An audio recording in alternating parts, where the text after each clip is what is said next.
Same case for Professor Chiu's coming presentation as well. So please put up your hands and welcome Professor Rebecca Chiu, our next speaker. Head Department of Urban Planning and Design, Faculty of Architecture, the University of Hong Kong. Professor Chiu is experienced in education and also housing policies in Asia. Her presentation is titled Age-Friendly Housing and Neighborhoods, Opportunities and Constraints in Complex Hong Kong. Thank you. I use the topic in the abstract because I want to be a bit more focused. And then I want to look at the opportunities and constraints of compact Hong Kong for age-friendly housing environment. And it's housing and also the neighborhood, because elderly people, they are block dwellers. At best, they are neighborhood dwellers mainly. So I think the design of the livability for elderly, I think it's important that we look at it at neighborhood level. And what I want to do is, I want to look at some of the, sort of as an academic, theoretical concepts about aging in place, about people's well-being. So I'll start with looking at the cognitive function and the social or the built environments that can be offered, or that should be offered for the elderly. And then I'll look at the general overall neighborhood environment of Hong Kong. Because I think for age-friendly design, sometimes it's very easy to just focus on one or two or a few projects. But it's the general environment where the elderly live, is everywhere. Then I think we need to look at the neighborhood environment of Hong Kong. And in particular, I want to look at the large housing estates. And then I will focus on the neighborhood environment for Hong Kong's elderly adults by sharing with you some of my research findings. And then with that, then I'll give some conclusion and recommendations. So what I particularly want to look at is about Alzheimer's disease. So as the role of neighborhood environments in buffering cognitive decline among older people who try to age in place. And there is a study from the medical literature. There's one particular study which used the cross-sectional data to look at how neighborhood resources would affect the degeneration of the cognitive function of elderly adults. And their finding is that, in fact, an affluent neighborhood, then what is an affluent neighborhood? There will be a vibrant neighborhood where there are a lot is going on and there are facilities which are within the accessibility of the elderly. And they find that in that, then there will be net positive effects on the cognitive function. And then it's also talking about institutional resources. So what are they? This will be like community centers, sports centers, or even just shopping centers, which are very stimulating. And then in the case particularly, I think in the US, where there will be retirement villages and where people will live in the neighborhoods which are low rises, which is very common. And in that, they find that if people live in an elderly compound with retirement village, then in the first few years, because they have neighbors which are similar age, possibly similar ability, mobility, and then their experiences to share, then they find that actually their cognitive function becomes better. But after a few years, then it started to decline. So what actually comes into my mind is, I think, well, we Cantonese, Hong Kong people, we always say that playing mahjong will help the cognitive function of the elderly. It's about stimulation. So we're talking about a stimulating environment to enable the slowing down of cognitive degeneration. Now, and then there's another study using longitudinal data, so following up the interviewees over the years. And then again, they find that community resources, proximity to public transit, and public spaces, if these are in good location, then there will be slower rates of cognitive decline over time. Why? Again, it's simulation. Because then with all these resources in the community, then they can easily do social and physical activities. And then with the ease of access, then I think psychologically they will feel good because they feel that they can move around rather easily. And so, again, focusing on the urban design, public space is very important. In that, if the public space is in a poor condition, then again they find that the cognitive function degenerates faster. So then what are the implications for urban design? Of course, barrier-free walkways. All right, so we need that to support physical, social, and leisurely activities. It's not only within the retirement village, so to speak, or purpose-designed housing compounds. Actually, connectivity with the neighborhood is very important. Because again, if we want them to not just stay in the retirement village or purpose-designed elderly housing, then we should facilitate the ability to go around, to meet different people, to go to different kinds of shops and public spaces. So now, in that then, the barrier-free accessibility with cognitive design, statistically, you find the correlation is not very strong.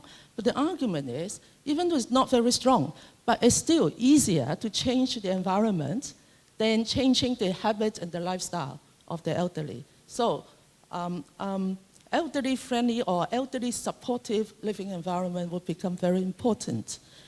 And so now, then on to the intelligent design. Now, I'll leave to the intelligence of the urban designers to tell us what is an intelligent community. And to me, of course, it's smart. We'll say smart technology, all right? Smart environment. What exactly does that mean?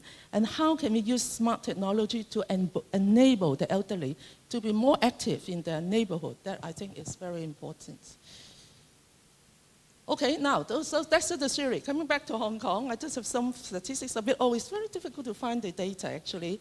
That if you look at the prevalence of Alzheimer's disease, that actually Hong Kong is sort of in between the UK and the US.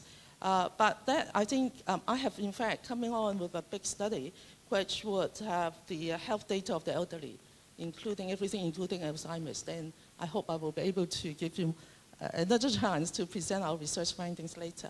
But now, looking back into Hong Kong, large housing estates, altogether, I think it will take up about 70% of people will live in large housing estates. So this is why the planning and design of the large housing estates are very important. And then putting the social and physical environments of large housing estates together under a social sustainability perspective, then we'll see that safety, all right, sense of safety, public surveillance, social cohesion, community facilities. Now on to the physical environment, the connectivity with neighboring areas. All these are important. So here I echo the speaker on Singapore, that it's not just the physical environment. It's not just about a barrier-free movement, mobility. It's also about the social environment. And if you look at the planning principles for the subsidized housing in Hong Kong, even for public rental housing, in fact, I feel that our public housing residents, low-income people, they're well catered for because barrier-free design, universal design is all adopted by the Housing Authority here, which emphasize on comfort, convenience, barrier-free accessibility, safety, facilitation of social interaction and connectivity to the estates. A few estates, if you go to East Kowloon, you'll find all these estates are all connected together by footbridges. Okay, so it's well integrated with the neighboring areas. Now, another thing which is important, I think, is identity shaping. That, again, as designers, you know better than me how you can create a sense of identity, a sense of pride and esteem, so that people would live more happily. So it's about elderly well-being. So in my study, I try to look at different types of public housing estates in Hong Kong, public-private, in the central and main urban area, and the new towns. And in that, now, so high density. Mei Fu Shan Chun, everyone knows that, old and new. So the next one, Sao Mau Ping, is a newly redeveloped housing estates. And so very compact. Then what is the advantage. Just now, economy of scale is mentioned. So in fact, I'm a fan of high-density, high-rise development because it creates the economy of scale to enable us to support a wider range of community facilities. So I think nowhere in the world you will see that in the public rental housing for the low-income groups, that they have modern shopping centers, different types of shops. Now, this don't belittle the effect of this on the well-being of the elderly, because they can enjoy different, sort of a wine mix or trade mix, and then they can go there every day. They can go to McDonald's for lunch, and then next they go to Tai Kar Lok for dinner. And that, in fact, in itself, and then they see different types of people, that is very important for keeping their cognitive function. All right, in these housing estates, we look at sense of safety. So again, the housing estates, you know there's always security guard there under each block. So then safety is not a big issue. Now, of course, I won't have time to go into the detail, but you just look at the numbers. All right, safety. 98%, 98%, 94%, 84%. Do you trust your neighbors? Well, a bit variation, but still very high percentage. So a safe environment. The effects of community planning and facilities. Yes, they're passive social space where the elderly sitting around to talk to one another, active social space. And in fact, I emphasized that a lot when I was on the building committee of the Housing Authority. Sense of solidarity, not as high, but 58% still, not bad. But in the newer and gated communities, that's not as good. Now, public realm, so design, well, better design for people together, and again, a sense of pride and identity. If you don't have that, say, like this one here is in Wei Fu, people will find their own space together, all right, so under the flyover. So just going back here. Sorry. So this one here. All right, so together. But this one, of course, would be more welcoming. I lost that. Yes. The design like this, of course, will be more welcoming. And then landmarks, shaping sense of identity. And then now, what the effect of these facilities? So if you just look at the numbers, do you take pride in your estate? Of course, for public rental housing, you only got 37%. But otherwise, sense of belonging, 92%. Like living there in the estate, 78%. So overall, this is not, it's quite a sort of happy environment for most of the people.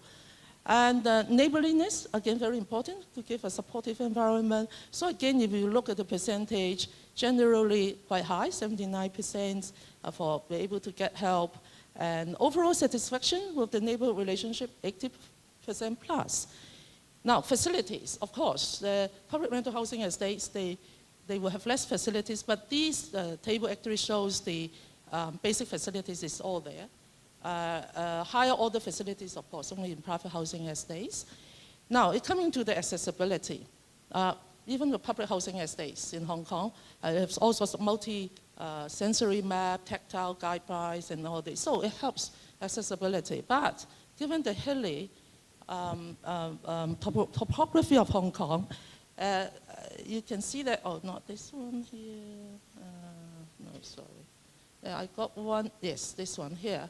It shows that you still have to walk up the stairs, even for disabled people. So, of course, then it's not sort of 100% accessible. And that's where detailed design, really looking at it at the micro scale is important. Older estates, of course, not as well planned. So this is in Wei Fu, people need to walk up the stairs. Now, accessibility to, from the survey, generally very good accessibility to facilities, 80%, and for adequacy is not as good, 64%. Connectivity, so this is to show that the estates, they're all always, particularly in East Kowloon for some reason, and in Cheung Kwan O, in where Song Mau Ping is, are all very well connected. And then willingness to accept others generally is okay for sharing facilities. And in Hong Kong, because of public transport, it's very important. Housing estates where there's public transport facilities that actually bring in people from outside. So unlike in the Western countries, you drive your own car, you don't see people. But with public transport, it actually makes the housing estate open. So gated communities is not quite appropriate for Hong Kong. Most of our housing estates are in fact open or semi-open. So public transport, talk about it already. Now, okay, going to particularly the aging communities, what's most important for the elderly still is the comprehensive transport network, which is important near to shopping centers. So designers, now you know what people aspire in their neighborhoods. So I think in the interest of time, I may have to skip a bit, but say, they think elderly center, in the focus group study discussion, elderly center is important, and neighborhood park, green areas and all that, they're important to facilitate social activities. And then but now this is aspiration, but in reality, the percentage you can see here, 43%, 25%, no. So it's not as good. Good neighborhoods, is it neighborhood relationship important? Yes, important. Empowering the elderly to shape their community, particularly in encouraging the younger and healthier elderly to support the more senior people. Yes, important. Okay. Now when go to purpose design housing, I'll finish on this topic. So we have quite a few senior purpose design senior housing. All right, Jolly Place, Cheerful Court, and all this. Now, what is important about neighborhood? Now, this is where Jolly Place is. All right, I hope you can see in the middle here. And then on this surrounding, you'll see the blue shopping bags. So denoting shopping centers. When there's shopping centers around them, you can see that many shopping centers around them. And then Jolly Place happened to be on level ground. So if you go out in the front, then there is a park there. Behind there's a hospital. If you turn to the right here, then it's a public housing estate with kind of semi-open door, semi-open outdoor shopping center. And then to the left, if they turn left here, then I hope you can see the bridge over here. It's linking to a few shopping centers. So elderly here, when I do the focus group study with the residents, they're all very happy because they can easily move around and they can see people of different types, and they have public facilities, garden, parks and all that, and public space. Now, Cheerful Court, which is in near Emerald Garden, a different story. If you look at the map here, that's where the Cheerful Court is. Now, you can still see fewer shopping bags. That means only two shopping center, the Emerald Garden.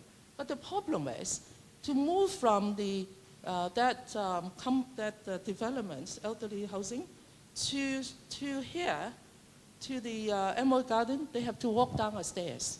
So that people get frustrated. When I talk to them, they're less happy. So there are two entrances. One is that if they use that, they need to walk down a flight of stairs to go to the shopping center. Not everyone can manage it. If they use the other entrance, it's even worse. When they come out, what they see is this retaining wall, no street activities. So they feel very much sort of locked in. Now, another one's at Tanner Hill. Tanner Hill, new one, better. It's near the old shopping centers. But still, the entrance is quite narrow. So, but that I have not talked to the residents because it's relatively new. So what I'm saying is, even though you have all the facilities in one compound, but you always only meet one type of people, so elderly people. And it's better for the people to be able to go to the neighborhood. So the location, the topography of the neighborhood in the biggest scale is important. So finally, conclusions and recommendations. I would argue that a compact city like Hong Kong, in fact, it promotes cognitive reserve because it enables higher density of community facilities and services, easier integration with the local community, and because of that, the elderly can live in more stimulating mixed communities. Okay, so I've already said the site environment is important, an intelligent neighborhood and all this. Now, one thing that we should avoid, and we are not good at avoiding it, is monotonous housing block design. That is, I think, the biggest problem with Hong Kong. It's very difficult for the elderly to recognize which block, and then it's rather monotony. The monotony there actually does not help with cognitive degeneration. And of course, we have limited space for physical activities, and in the older housing estates, districts, we have less facilities. Okay, now recommendations. What can we do? I think we could use administrative planning tools, such as the Hong Kong Planning Standards and Guidelines, and also statutory planning tools, such as the planning brief for the comprehensive development areas, or notes to the zoning plans to enhance neighborhood accessibility. So we can put in more planning conditions requirements there. And then I think district councils, NGOs, elderly concern groups actually can work on the districts, which in fact Hong Kong Jockey Club has been sponsoring studies on that, and the district council to try to attain the WHO's age-friendly city designation. I'm sure some of you know that. And then I think because we have so many housing estates, actually we can use the housing estates as anchors for the service provision, elderly service and community provision, in order to increase the density of provision. And I know the government actually has been working on it, doing a study after this recommendation that I made. And land lease conditions, of course, is another tool that we can use. So I'll just stop here. Thank you very much for listening. Thank you, Professor Chiu. Please remain on stage as we are moving forward to the panel discussion for the AM section.